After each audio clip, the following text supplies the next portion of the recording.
세상에 떠도는 기묘한 괴담들. 첫 번째 이야기, 강원도의 홍천강에서 실제로 겪었던 실화괴담.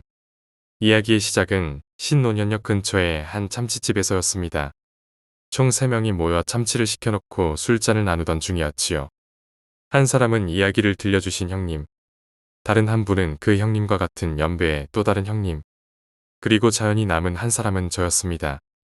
이야기의 흐름은 주로 형님이 동생인 저에게 이런저런 경험담과 알고 있는 바를 이야기해 주시고, 저는 연신 고개를 끄덕이며 경청하는 그런 모습이었습니다. 무릇 배우란 무엇이냐?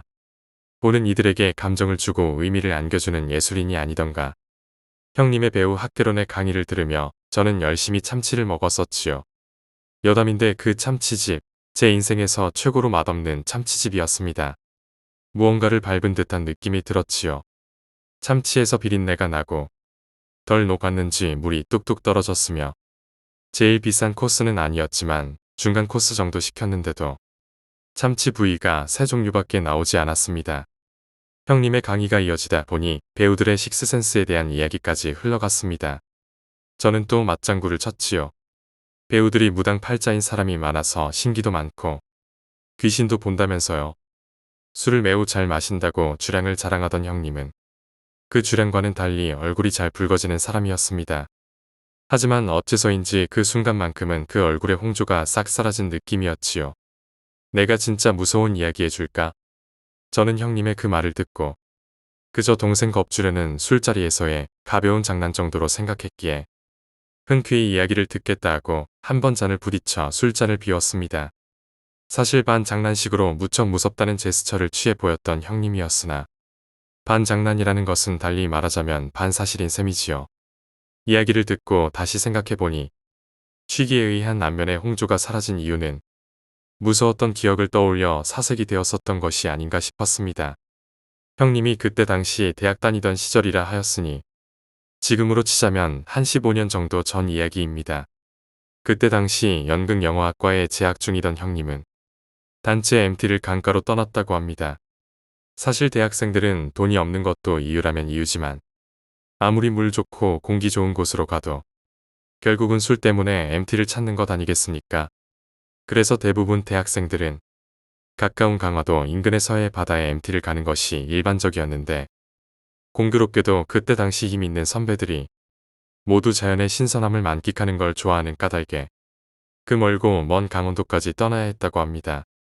버스를 타고 한참을 달리고 달려 도착한 곳은 홍천강이라는 곳이었습니다.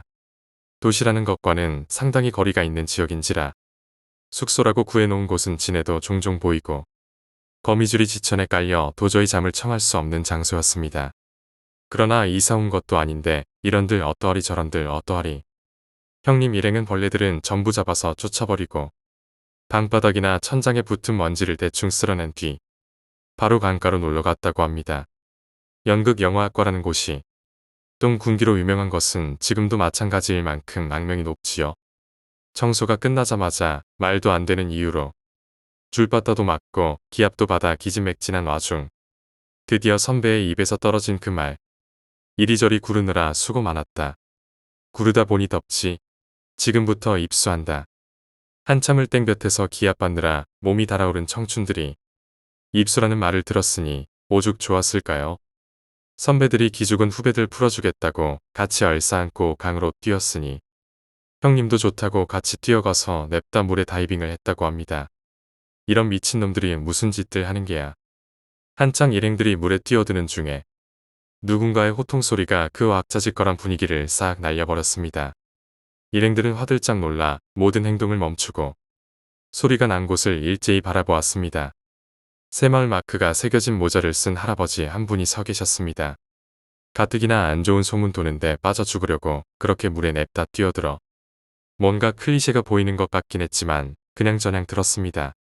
하여튼 좋아하는 참치 회이긴 하니까 싱싱하지 않아도 저는 꾸역꾸역 잘 먹으면서 이야기를 듣고 있었지요. 형님이 피식피식하고 웃더라고요. 가오 있는 대로 잡고 우리들 쥐 잡듯이 잡던 선배 새끼들도 할아버지 한 분이 소리 지르면서 오시니까 입도 벙긋 못하고 졸더라. 후에 이야기를 들어보니 그 홍천강은 수심이 전체적으로는 얕긴 한데 드문드문 깊이가 난잡하고 유속이 빠른 구간이 있어서 자칫 잘못하면 얕은 곳에서도 물살에 휩쓸리기도 하고 발 잘못 디딜 경우 깊은 물로 빠지기도 한다는 것이었습니다. 그렇게 호되게 혼이 난 형님 일행은 소극적이 되어 노는 둥 마는 둥 하고 그냥 얕은 물에서 다슬기나 열심히 주워와 저녁에 쓸 안주나 만들었다고 합니다. 숙소에 들어서서 다슬기로 열심히 탕을 끓이며 저녁 준비를 하던 중 밖에서 선배 몇 명과 이야기를 나누는 주인 아주머니의 이야기를 들을 수 있었답니다. 그러게 여기 화양강 일대는 그런 흉흉한 소문 가끔 돌면 사람들 발길이 뚝 끊기니까 다들 민감하지. 학생들도 조심해. 큰일 나면 동네 사람들한테 나도 얼굴 못 들고 다녀. 그냥 그런가 보다 하고 넘겨버린 형님은 이어서 시작된 술판에 넋이 빠져라 술을 마셨습니다. 노래도 부르고 춤도 추고 후배들은 장기자랑도 준비해야 하는 까닭에 열심히 합을 맞춰서 놀았다는데요. 무서운 이야기하다 말고 형님은 거기서 끓인 다슬기 맑은 탕이 얼마나 맛있었는지 설명했습니다. 다슬기가 또 해장에 그렇게 좋아서 도무지 술이 취하질 않았고 그래서 평소보다 훨씬 많이 마셨는데 그게 소주 한 궤적이 됐다고 했습니다. 네, 물론 저는 그 말을 믿진 않았습니다. 그러다가 자정이 훌쩍 지나 서서히 만취해버려 뻗는 사람들이 늘어나는 와중 형님도 정신을 잃었다는데요.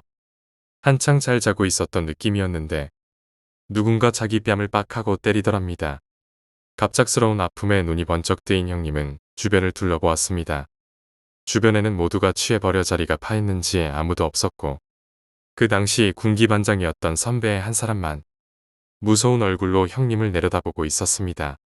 다짜고짜 그 선배는 형님의 멱살을 잡고 숙소 밖으로 끌고 갔습니다. 형님은 아직 술 기운이 가득인지라 지도키도 어지러워 주변이 잘 분간도 가지 않았다고 합니다. 멱살 잡힌 채로 끌려가다가 발을 헛디뎌 나자빠지니 목덜미를 잡아채서 또 끌고 가고 다시 나자빠지니 이번에는 머리채를 붙들고 잡아 끌더랍니다. 멱살이나 덜미는 그렇다 치더라도 머리채를 잡기까지 하는 그 행태가 너무 기분 나쁘고 화가 나서 취기가 올라 제대로 움직여지지 않는 그 팔로 선배를 어떻게든 밀쳐냈다고 합니다. 그러나 본인이 밀쳐냈음에도 오히려 본인이 밀려나 바닥에 또다시 나동그라졌습니다. 왠지 딱딱한 돌덩이들이 잔뜩 깔려 있어서 몹시 아파 정신이 훅 들었습니다. 그래서 주변을 둘러보니 바로 홍천강이 눈앞에 있더랍니다. 건방진 새끼야, 세수하고 정신 차려. 선배는 다짜고짜 세수를 하라고 명령하였고 형님은 일단 어려운 일은 아니니 시키는 대로 세수를 시작했답니다. 몇 번 손을 모아 물을 떠 얼굴을 씻는데 뒤에서 선배가 목덜미를 쥐고 강물 속에 형님의 얼굴을 누르며 처박더랍니다. 깜짝 놀란 형님은 힘껏 몸부림을 치며 저항했는데 그 힘이 너무 억센 탓에 고개를 들기가 쉽지 않았답니다. 점점 머리는 물속에 잠겨가고 그러다가 온몸이 물에 잠기기 시작했습니다. 이러다 정말 죽겠다 싶었던 형님은 강바닥을 더듬다가 주먹보다 조금 더 큰 장도를 힘껏 움켜쥐고는 사정없이 후방을 향해 휘둘렀습니다. 뭔가가 강한 소리를 내며 그 장도를 얻어맞았고 그제야 목덜미를 누르던 손이 사라졌답니다. 물도 조금 먹었고 숨이 막혀 죽기 직전이었던 터라 앞뒤 가릴 사이도 없이 고개를 들고 거친 숨을 몰아쉬었습니다. 숨이 돌아오기 시작하니 눈을 떠도 캄캄해져 아무것도 보이지 않던 시야가 조금씩 살아나기 시작했습니다. 서서히 돌아오는 시각으로 거친 숨을 몰아쉬며 주변을 둘러보았는데 강 한가운데였답니다. 고개부터 강바닥에 처박히긴 했지만 이렇게 멀리 끌려온 적은 없었는데 정신을 차리고 보니 강 한가운데였던 겁니다. 주변이 온통 시커멓고 사방은 온통 물 흐르는 소리뿐. 그나마 주변에 민가들도 있고 가로등들도 있으니 강을 둘러싸고 있는 많은 나무가 강 위로 어슴푸레하게 빛이 넘실대고 있어 아예 시야 확보가 안 되는 것은 아니었지만 무언가를 명확히 식별하기에는 빛이 턱없이 모자랐습니다. 주변은 온통 시커먼 물들 뿐이고 양측 무트로는 나무들만 가득 보였습니다. 그리고 자신을 죽일 뻔했던 그 선배. 그 선배는 호련히 사라져 보이지 않게 되었습니다. 형님은 그때 엄청나게 몸이 떨려 몸을 가누지 못했다고 합니다. 물론 밤이 되어서 물이 차가웠지만 그 이유만은 아니었겠지요. 심장을 단단하게 움켜쥐는 것 같은 그 공포감에 어떻게든 무트로 올라가 숙소로 도망치고 싶었는데 문득 낮에 들었던 이야기들이 떠오르더랍니다. 수심이 제멋대로라 발이 닿다가도 한 걸음 잘못 디디면 바닥도 안 보이는 깊은 물속으로 끌려 들어가듯 가라앉을 것 같았다고 합니다. 그 말이 떠올라 천천히 발을 더듬거리며 주변을 살폈다고 합니다. 사방이 온통 발이 닿지 않는 곳뿐이었습니다. 모르긴 몰라도 형님이 파악하기로는 깊은 물 한가운데에 홀로 솟아있는 바위 위였던 것 같더랍니다. 어떻게 강바닥은커녕 바로 한 걸음 앞에 물속도 보이지 않는 상황에서 발을 내디딜 수 있겠습니까? 상황을 깨닫게 되니 거센 물결이 그제야 몸에 느껴지더랍니다. 유속이 빨라 조금만 중심을 잃어도 물길에 휩싸여 가라앉기 십상이었습니다. 어찌할 바를 몰라 바위 위에서 겨우겨우 중심만 잡고 서 있던 형님의 등 뒤로 뭔가 이질적인 소리가 들렸습니다. 사방이 강물뿐인지라 물소리가 사방에서 들리기는 했지만 흐르는 물소리와는 다른 물소리가 들려온 겁니다. 형님은 물살에 휘말리지 않게 조심조심, 그러나 그것이 무엇인지 빨리 확인하고 싶은 까닭에 최대한 빨리 몸을 돌려 뒤를 돌아봤다고 합니다. 무언가가 저 멀리서 다가오고 있었습니다. 형님은 기겁해서 더 자세히 그것을 보려고 애를 썼습니다. 나무숲 너머로 빛이 들이오기는 하는데 그러다 보니 생겨난 그 나무숲의 그림자 아래에서 다가오고 있는 터라 온통 컴컴해서 잘 보이지 않더랍니다. 분명한 것은 같은 대학 사람은 아니었다는 겁니다. 이 야밤의 물속으로 서슴없이 걸어 들어오는 것이 도저히 평범하게는 보이지 않아서 형님은 속으로 저것은 사람이 아니다라는 생각에 겁을 덜컥 집어먹었습니다. 어떻게든 그 무언가에게서 도망칠 수 없을까 싶어 반대편을 향해 발을 이리저리 휘저어 봤는데 도통 밟히는 땅이 없어 소용없는 짓이었다고 합니다. 그때 뒤에서 어수선한 말소리가 들려왔습니다. 누가 들어도 사람들이 떠드는 소리였던 터라 형님은 너무나 반가워 황급히 그곳을 바라보았다고 합니다. 나무숲 사이로 손전등의 불빛이 나타나기 시작하면서 낯익은 목소리들이 들려오더랍니다. 형님은 너무나 반가운 나머지 소리쳤습니다. 여기에요. 살려주세요. 그러자 곧바로 그 불빛들은 형님을 향해 일제히 가까워져 왔습니다. 그 빛이라는 것이 이토록 반가운 것일 줄은 전에는 느끼지 못했다는 것이 그때의 심정이라고 했지요. 너 거기서 뭐해? 한참 찾았잖아. 위험하게 거긴 왜 들어갔어? 같은 대학 사람들의 모습이 눈앞에 나타나자 형님은 마음이 놓여 그제야 눈물이 뚝뚝 떨어지고 말문이 트이더랍니다. 후배들이 먼저 취하는 것이 예의라며 주야장천 술만 따라주던 복학생 선배. 어여쁘고 여린 모습과는 다르게 너무나도 무서운 성격의 여자 선배. 항상 솔선수범 꾸준히 마다하지 않고 앞장서는 동기형. 언제나 밥같이 먹자고 불러대던 동갑 동기 등등등. 그 반가운 얼굴들이 시커먼 강물 가운데에 겨우 서 있는 형님을 걱정하며 온통 안절부절 못하고 있었습니다. 빨리 사람들에게 가고 싶은데 자신의 앞은 한 걸음 디딜 곳도 없는 터라 마음과는 다르게 옴짝달싹하지 못하는 상황. 등 뒤로 조금 전에 들었던 그 이질적인 소리가 또다시 들려왔습니다. 형님은 자신을 향해 다가오던 그 누군가를 다시 기억해내고 또다시 뒤를 돌아보았습니다. 무언가 파란빛의 작업복을 입은 남자가 형님에게 다가오고 있었습니다. 일행들과 형님 자신의 거리를 비교해보면 자신은 그나마 무태 가까운 위치에 서 있었는데 그 남자는 이미 강 한가운데를 지나며 다가오고 있었다고 합니다. 그 깊은 강물을 거침없이 떠서 다가오는 그 남자를 보니 더더욱 사람 같지 않았다고 합니다. 저 사람 뭐야? 저기는 헤엄칠 수 있는 데가 아닌데. 일행들도 그 남자를 봤는지 연신 소리치며 당황하고 있었습니다. 그 반응들을 보니 자신이 보고 있는 것이 잘못된 것이 아니라는 게 느껴져 입이 저절로 떨어지더랍니다. 거의 패닉 상태가 되어서 소리를 치게 되었습니다. 그 모습에 어찌할 바를 몰라 안절부절하던 사람들 중에 한 선배가 나서서 선뜻 물속으로 들어오기 시작했습니다. 자신을 물속에 처박던 그 선배. 군기반장이었고 항상 후배들의 앞에 서서 움직이던 그 선배가 가장 먼저 물속으로 들어오더랍니다. 온통 당혹감에 젖어 있으면서도 어떻게든 신속히 자신에게 다가오려고 하는 그 모습을 보고는 방금 전까지 보았던 자신을 물속에 처박은 그 무서운 모습의 선배는 진짜가 아니라는 생각이 들었다고 합니다. 그 선배가 앞장서서 물에 들어가자 다른 몇몇의 복학생 선배들을 필두로 군기반장 선배를 따라 일렬로 따라가며 서로 손을 잡아 인간 구명줄을 만들었다고 합니다. 사람들이 손을 잡으면 잡을수록 그 행렬은 형님에게 더욱 가까워지고 있었습니다. 조금이라도 더 빨리 자신에게 다가와 손을 잡아주기를 애타게 기다렸습니다. 등 뒤의 남자는 점점 가까워지고 있었습니다. 이제는 그 남자의 눈빛마저 볼 수 있을 정도로 가까워지게 되었습니다. 그 남자는 입을 쩍 벌렸다가 다물었다가 하는 이상한 행동을 하고 있었습니다. 모습은 무언가를 말하는 것 같은 형상이었는데 아무런 소리도 들리지 않는, 그러면서 위로 치켜뜬 그 눈을 형님에게서 떼지 않고 있었습니다.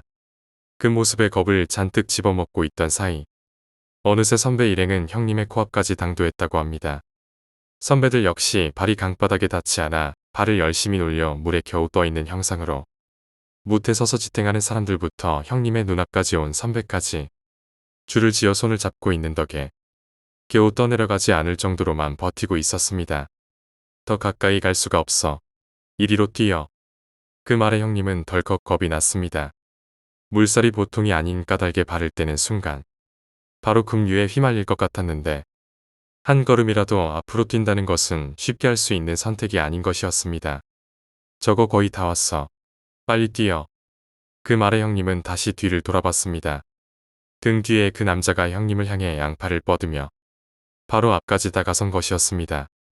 입을 쩍 벌리고 당장이라도 형님을 붙잡을 것만 같이 다시 앞을 돌아보았는데 정말 그 선배의 손이 아주 조금 모자라게 다가와 있었습니다. 등 뒤에 그 무언가를 보고 나니 이제는 정말 그 거리가 조금도 대수롭지 않게 느껴지더랍니다. 빨리 뛰어. 그 말과 동시에 형님은 발을 떼고 자신을 향해 손을 뻗고 있던 선배를 향해 뛰었다고 합니다. 그러나 그 손을 잡지 못했습니다. 등 뒤에서 그 남자가 형님의 머리칼을 움켜쥐고 사정없이 끌어당기더랍니다. 형님은 패닉에 빠져 사정없이 소리를 지르며 벗어나려고 발버둥을 쳤습니다. 그러나 그 팔 힘이 보통이 아닌지라 벗어나지 못하고 오히려 형님의 저항이 심해질 때마다 그 팔이 형님을 물속에 집어넣어서 정신을 못 차리게 하더랍니다. 그러다가 팔을 휘젓는데 강바닥에 짱돌 하나가 덜컥 잡히더랍니다. 아까 전에 그랬던 것처럼 다시 한번 짱돌을 휘두르려고 하는데 문득 이상한 생각이 들더랍니다. 분명 이리로 끌려가면 더 깊은 물속일 텐데 어떻게 내가 강바닥에 있는 돌을 집을 수 있는 거지? 형님은 침착하게 팔을 강바닥에 짚고 일어서 보았고 너무나도 쉽게 몸이 일으켜졌다고 합니다. 물은 어느새 허벅지 정도까지밖에 오지 않는 수심으로 변했고 바로 코앞에 못이 보이더랍니다. 그래서 더 이상 저항하지 않고 그 남자가 이끄는 대로 얌전히 무틀 향해 따라 나섰습니다. 정신이 들어요. 얌전해진 형님을 보고 그 남자가 비로소 손을 놓았고 형님은 자신의 일행들이 있던 방향을 돌아보았는데 그곳엔 아무것도 자리하지 않은 깊은 어둠뿐이었습니다. 내가 다가가면서 계속 소리 질렀는데 못 들었어요. 이 사람 뭐에 홀렸구먼. 당신 한 걸음만 더 걸었으면 물귀신 됐어. 그 아저씨는 강에 담가둔 통발을 확인하러 오는 길이었는데 누군가 강물 속에 서 있더랍니다. 그래서 위험하다고 나오라고 소리를 지르는데 도통 돌아보지 않더랍니다. 아무리 불러도 듣지도 못하고 가만히 강물 안에 들어가 서 있으니 뭔가에 홀려도 단단히 홀렸구나 싶어서 가까이 다가가는데 눈앞에 있던 그 사람이 한 걸음만 더 내디디면 물속으로 빠지는 그 경계선에 서서 무엇을 계속 중얼중얼 하더라는 겁니다. 그러다가 자신이 거의 다 다가왔을 무렵 그 사람이 자신을 보더니 냅다 앞으로 뛰려 하길래 급한 김에 머리채를 잡고 어떻게든 질질 끌고 나왔다는 겁니다. 물론 그 사람은 형님이었지요. 그 후에 숙소에 돌아가 보니 일행들은 자신이 사라진 줄도 모르고 뻗어서 자고 있거나 만취해서 겨우겨우 술자리를 이어가고 있었답니다. 형님의 이야기는 이것으로 끝났습니다.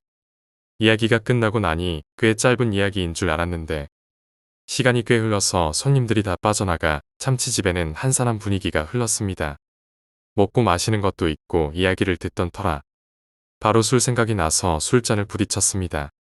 한 잔에 소주를 들이켜고 나서 형님은 참치의 회가 자리한 나무로 만든 배 모양의 그 접시를 바라보며 말을 잇더군요. 그때 내가 조금 더 일찍 뛰어서 선배 손을 잡았더라면 어떻게 됐을까.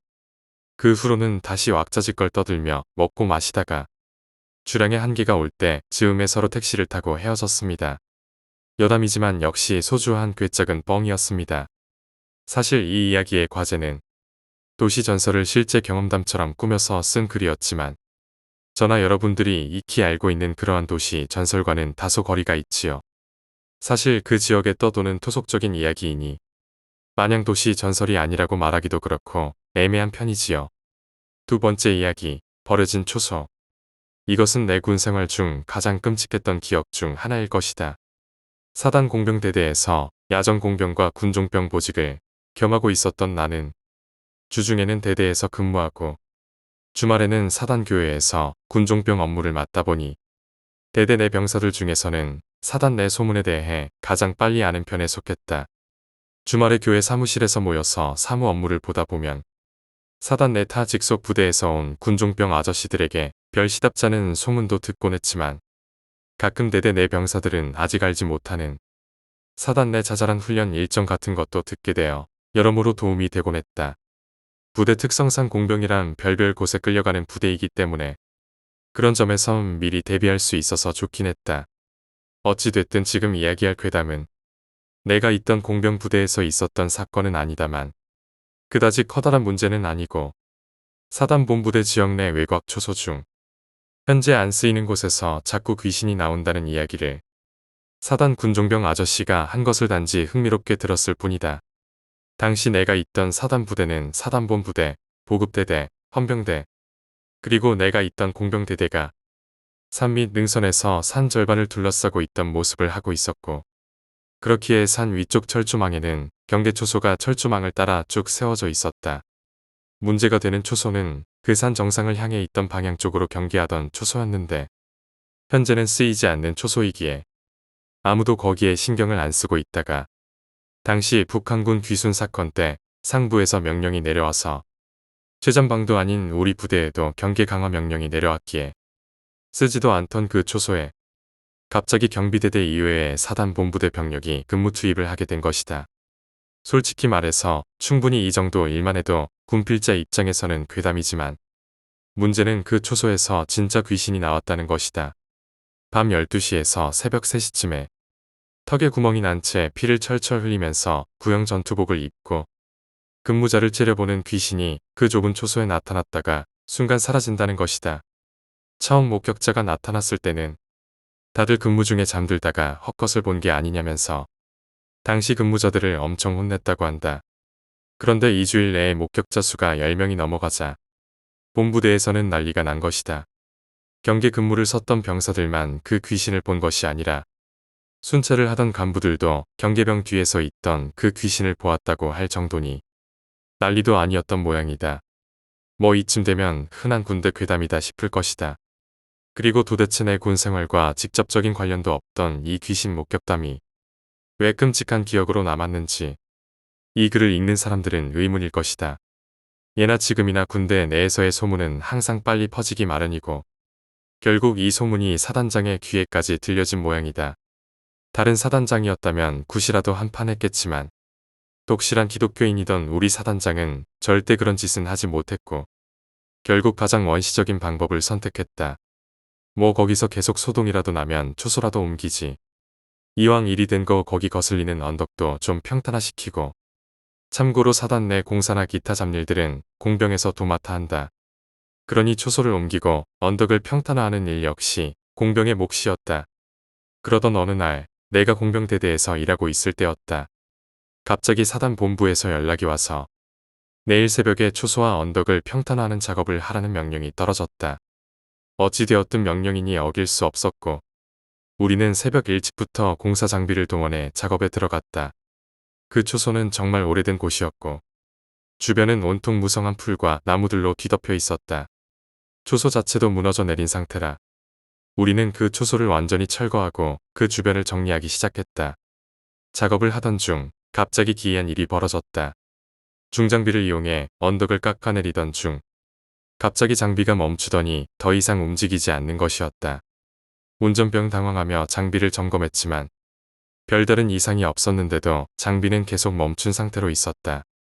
그러자 우리 중 한 명이 말했다. 이거 뭔가 이상해. 여기가 그 귀신 나온다는 초소 맞지? 그 말에 모두가 한순간 멈칫하며 서로의 얼굴을 쳐다보았다.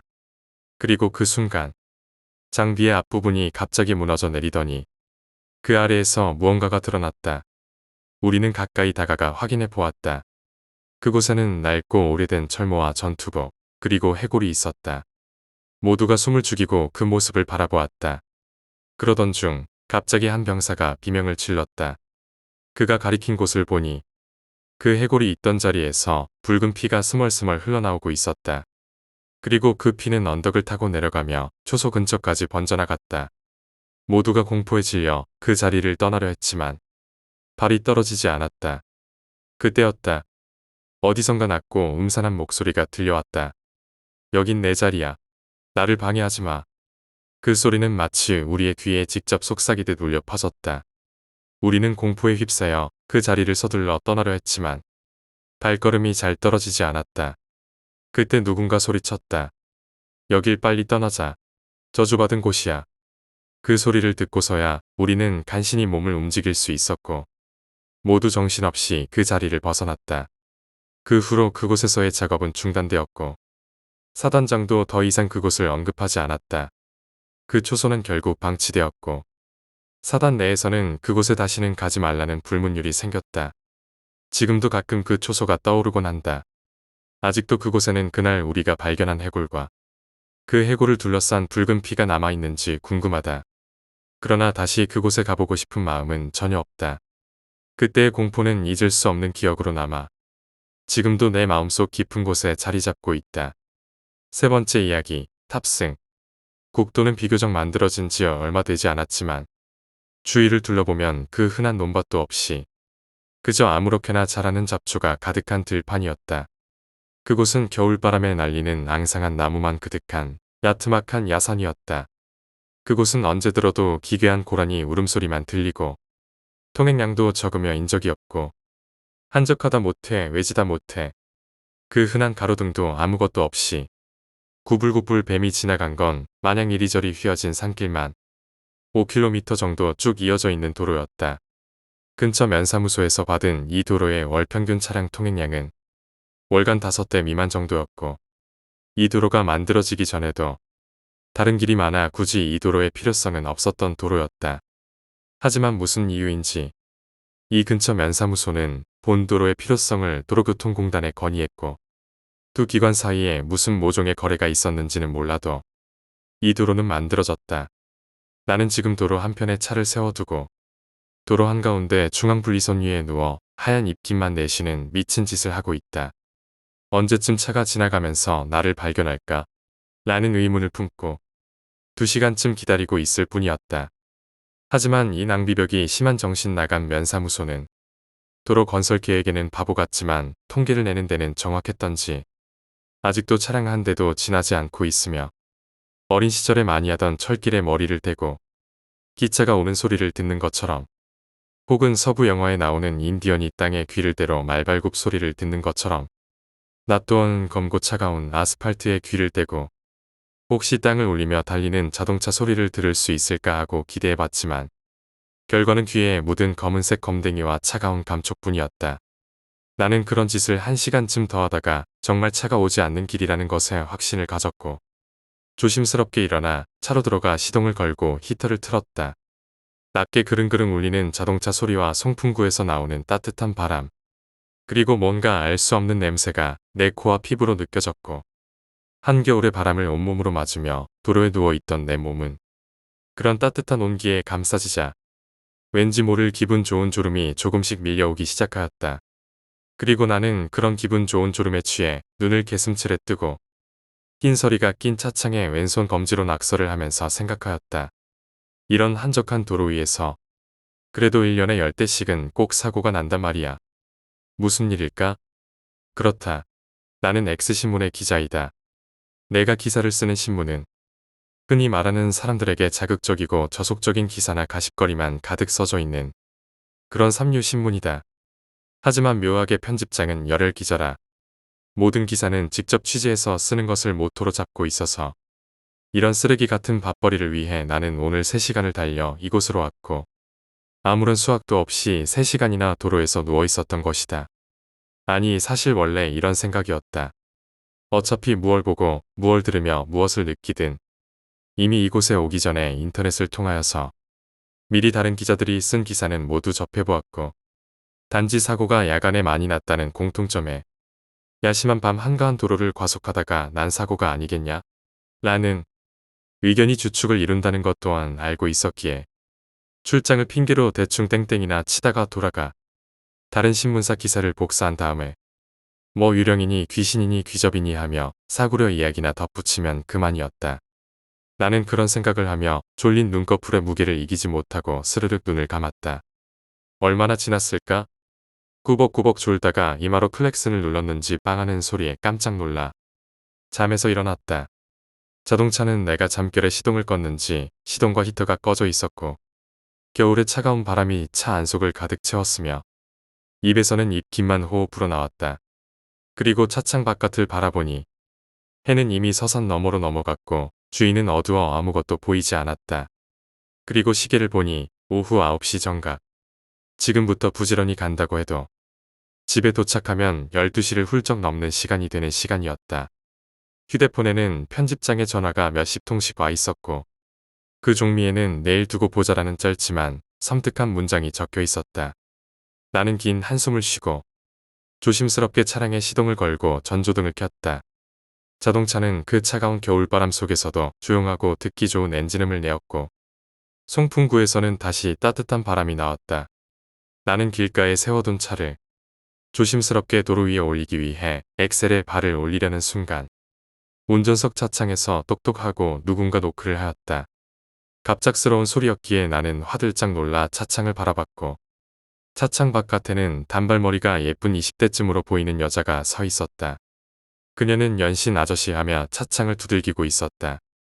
나는 그녀를 보며 조심스럽게 창을 내리자 그녀는 무엇이 그렇게 급했는지 다짜고짜 말을 하기 시작했다. 아저씨, 제가 집에 걸어가는 중인데 여기 버스 정류소까지만 태워주면 안 되나요? 라는 말을 속사포처럼 쏟아내었다. 이 무슨 겁 없고 당돌한 아가씨인가. 어두컴컴하고 인적이라고는 그림자도 찾아볼 수 없는 도로 위에서 남자가 혼자 타고 있는 자동차에 태워달라니. 보통 여자라면 생각도 하지 않을 행위였겠지만 나는 이 아가씨가 밤길에 혼자 걷기도 무섭고 밤바람도 차가우니 그럴 수도 있다고 생각하였고 아가씨에게 물론이죠. 얼른 타세요. 라고 대답하였고 그 아가씨는 연신 고맙다면서 내 옆 조수석에 앉았다. 보통 이런 경우 뒷좌석에 앉는 게 심리적인 거리나 육체적인 거리 면에서 안정적이고 관습적이라는 사실에 이 아가씨는 보통이 아닌 것 같다는 생각이 들었다. 그렇게 나는 단발머리를 한 평범하지 않은 아가씨를 태운 채 가로등 불빛 하나 없는 도로를 전조등 하나에 의지한 채 조용히 달렸다. 보통 여자들이란 한시라도 수다를 떨지 않으면 죽는 생물이라는 관념을 가진 나로서는 정말 입이 무거운 여자라고 자연스럽게 생각이 들 정도로 달리는 내내 우리는 아무 말도 없었지만 꽤나 괜찮은 시간이었던 것 같다. 뭐랄까 비록 곧 헤어지겠지만 단순히 내 옆자리에 젊고 예쁜 여자가 앉아있단 사실 하나만으로 왠지 승리자가 된 느낌이었기 때문이었다. 그렇게 얼마나 말없이 달렸는지 모르겠지만 도로를 달리다 보니 저 멀리서 사람의 검은 인형이 보였다. 밤이 어두워 전조등을 켰다 하여도 남자인지 여자인지 구별은 되지 않았지만 단지 저 사람이 엄지를 치켜 세우고 히치하이킹을 하고 있다는 사실만은 알 수 있었다. 나는 그것을 보고 단발의 아가씨에게 저 사람도 태울까요? 라고 말하려고 했지만 그 아가씨는 내가 입을 열자마자 태우지 마요. 그냥 가요. 라고 놀랍도록 차갑고 섬뜩하게 내 말을 끊었다. 순간 나는 왠지 모르게 어이가 공중으로 증발하는 느낌이 들었다. 왜냐하면 자기도 히치하이킹을 하고 있으면서 다른 사람을 태우면 안 된다. 내가 비록 거짓부렁 기사를 써서 먹고 사는 삼류가십 생산 기자이지만 인간으로서의 도리는 조금이나마 가지고 있기 때문에 기분이 좀 불편하였다. 아니 그래도 어두운 밤인데 태워야 되지 않을까요? 안 돼요. 태우지 마요. 그냥 지나가요. 아니 이 차는 내 차고 당신도 지금 얻어 타고 있는 입장인데 역지사지 몰라요? 방금까지 당신도 저러고 있었잖아. 근데 지금 차에 탔다고 다른 사람 기분 생각 안 하는 겁니까? 나도 잘하는데 아무튼 그냥 가요. 마음대로 짓걸리시오. 나는 저 사람 태워갈 테니깐. 그러자 그녀는 왠지 모를 공포에 일그러진 얼굴을 하며 히스테릭하게 소리쳤다. 태우지 말라니까. 하지만 나는 아랑곳하지 않고 차를 몰았고 이윽고 그 사람 앞에 차를 세웠다. 그 어둠 속에 있던 인형의 정체는 왠지 푸근하게 보이는 남자였고 그 남자는 왼손에 손가방을 들고 있었다. 나는 그녀가 앉아있는 차창을 열어 그에게 아이고 추운데 고생하십니다. 요 앞까지 가시는 거라면 태워드릴게요. 라고 말하고 싶었으나 단발머리 그녀는 나도 그리고 그 남자와도 눈을 마주치지 않고 오로지 똑바로 바라본 채 입술을 잘근잘근 깨물고 그냥 가요. 제발. 이라고 어두워 잘 보이지 않지만 잔뜩 어떤 표정을 지은 채 말하고 있었다. 나는 그 모습을 보고 왠지 모를 화가 나서 그녀에게 바락바락 소리를 지르며 화를 내었다. 이런 이기적인 미친년이 자기도 차에 얻어탄 주제에 개지랄을 하네. 태우지 말라니 도대체 무슨 이유로 그러는 건데. 마음 같아서는 당장 차 문 열어서 집어던지고 싶어지게 만드는데 내가 아직까지는 이성을 유지하고 있으니 내쫓지 않는 거니깐 좀 조용히 하고 그냥 차 타고 있어요. 한마디만 더 하면 여자라도 내쫓아 버릴 겁니다. 그러자 그녀는 아무 말도 없이 고개를 더 숙이고 자신의 양손을 무릎 위로 올린 채 손을 꽉 쥐었다. 어둡고 그녀의 단발머리가 그녀의 얼굴을 가려 무슨 표정을 짓는지는 몰랐지만 분명 내가 지른 소리에 놀라서 울고 있으리라 생각하였다. 조금 마음이 여려지고 미안해지는 심정이어서 나는 다시 목소리를 가다듬고 조심스럽게 그녀에게 말했다. 아가씨, 내가 소리 질러서 미안한데 그래도 다들 돕고 살아야 되지 않겠어요? 그러니까 무슨 연유에 그러는지는 몰라도 차 주인은 나고 저 사람도 딱해 보이니 같이 타고 갑시다. 소리친 건 내가 잘못했어요. 알겠죠? 하지만 그녀는 아무런 대답이 없었다. 하긴 사과를 했어도 바로 알겠다라고 말하기는 좀 부끄럽겠지. 나는 멋쩍어 하며 시선을 다시 차 바깥에 있는 그 사람에게 돌려 말했다. 아저씨, 그렇게 됐으니까 타세요. 어디까지 가세요? 그러자 그 남자는 왠지 모를 눈빛과 표정을 지으며 아는 차인 줄 알았는데 모르는 차였네요. 괜찮습니다. 혹시 이 아가씨 때문에 그러시는 거면 걱정 마세요. 이분도 저쪽에서 제가 히치하이킹해서 태워온 분이거든요. 조금 언쟁이 있었지만 그래도 괜찮습니다. 그러자 그 남자는 뭔가 곤란하기보다는 하얗게 질린 얼굴로 말하였다. 아니요, 정말 괜찮습니다. 아는 차량이 오기로 되어 있거든요. 변명이 아니고 진짜입니다. 그럼 알았어요. 어두운데 조심하시고 잘 들어가세요. 나는 남자의 인사를 듣고 다시 차창을 올리고 자동차를 몰고 나갔다. 그리고 습관적으로 본 백미러로 아까 본 남자가 도로가에 있지 않고 도로변에 있는 가드레일을 넘어 아무것도 없는 들판 쪽으로 넘어 가로질러 가는 걸 우연히 볼 수 있었다. 뭔가 석연치는 않았지만 그 사람 나름 사정이 있으리라 생각했고 옆에 앉아있던 아가씨는 아무 말 없이 고개를 숙인 채 있었다. 나는 그 모습에 미안해하며 몇 가지 농담도 해보고 말도 걸어보았지만 그녀는 그저 고개를 숙인 채 말없이 조수석에 앉아있을 뿐이었다. 그리고 이윽고 그녀가 말하던 버스 정류장에 도착하였다. 나는 버스 정류장에 차를 세우고 그녀에게 말했다. 저기요, 버스 정류장에 다 왔어요. 그런데 지금 이 시간이 차가 있나요? 그러자 그녀는 숙였던 고개를 나에게로 돌리며 무언가로 난도질되어 아무것도 없는 텅 빈 눈동자로 나를 바라보며 말했다. 아저씨, 운전 조심히 하세요. 제가 이쯤에서 죽었거든요. 너무나도 심플하고 괴기스러운 모습. 하지만 그 얼굴에 어울리지 않는 목소리에 나는 아무런 소리도 내보지 못하고 그 순간 그대로 정신을 잃었다. 얼마나 지났을까? 시골의 첫 버스가 버스 정류소 앞에 떡하니 주차돼 있는 내 차를 향해 빵빵 클렉슨을 울리는 소리에 화들짝 잠을 깨고 지금 당장 튀어오지 않으면 네 모가지를 잘라서 두개골을 연 다음 뇌수를 파내고 아이스크림을 담아 먹어버리겠다는 괴기스러운 말을 하며 화를 바락바락 내는 편집장의 전화에 정신이 팔려 그때 그 일을 생각하지도 못한 채 부랴부랴 차를 몰고 회사로 돌아왔다. 편집장에게 무진장 깨지고 밀린 업무와 기사를 쓰고 화가 난 편집장을 달래주느라 맛집이고 술집이고 다니느라 지독한 술병에 황금 같은 주말을 몽땅 날려버리고 그 상실감과 월요병에 취해 허덕이느라 그날 눈에 구멍 뚫린 단발머리 아가씨의 일은 기억도 나지 않았다. 물론 그 도로에 대해서 기사도 쓰지 않았다. 그렇게 얼마나 지났을까? 오늘도 하루하루 때우면서 트래픽이나 올릴 자극적이고 아찔한 이야기를 찾아 인터넷을 서치한다는 보람찬 일과를 진행 중에 우연히 그 국도에 대한 기사를 보게 되었고 순간 그때의 일들이 하나둘 떠오르기 시작했다. 그 때문이었을까? 나는 자연스럽게 그 기사에 이끌려 클릭하였고 찬찬히 그리고 면밀히 기사를 읽어보았다. 잠시 머릿속이 새하얗게 되었다. 그리고 마치 물을 가득 채워둔 욕조의 마개를 뽑은 듯이 머릿속 모든 생각이 한 점으로 아름다운 나선을 그리며 빨려 들어갔다. 빨려 들어가며 내 머릿속에 있던 모든 기억과 모든 감정을 깔끔히 훑어 가져갔고 그것들이 이윽고 한 점으로 모이고 터져 내 머릿속을 강렬하게 때렸다. 그때가 돼서야 유달리 입이 무거웠던 그녀가 몇 마디 하지 않았던 말들과 행동들이 기억났다. 멀리서 검은 사람의 모습을 보자마자 태우지 말라고 소리치던 모습. 범인 앞에서 입술을 깨물며 마지막으로 그냥 가자고 한 말. 범인과 이야기할 때 어두워서 잘 보이지 않았던 표정. 고개를 숙여 단발에 가려진 그녀의 표정.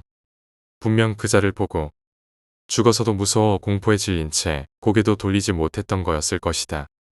너무 무서워 죽어서도 온몸이 사시나무 떨듯이 떨렸던 것이다. 그래서 그 얼굴을 보고 싶지 않아. 그 얼굴이 너무나도 무서워 스스로 두 눈을 파내었던 것인지도 몰랐을 것이다. 그리고 분명 범인은 아무것도 없는 곳에 혼자 소리치는 내 모습을 보고 뭔가 수상하다 느껴. 내 차에 타지 않았겠지. 나는 왠지 모를 감정에 우선 기사를 복사한 뒤 의자를 뒤로 젖혀 누워 천장을 바라보았다. 알 수 없는 이상한 공허감 때문일까? 나는 입에서 터져나오는 너털 웃음을 참을 수가 없었다.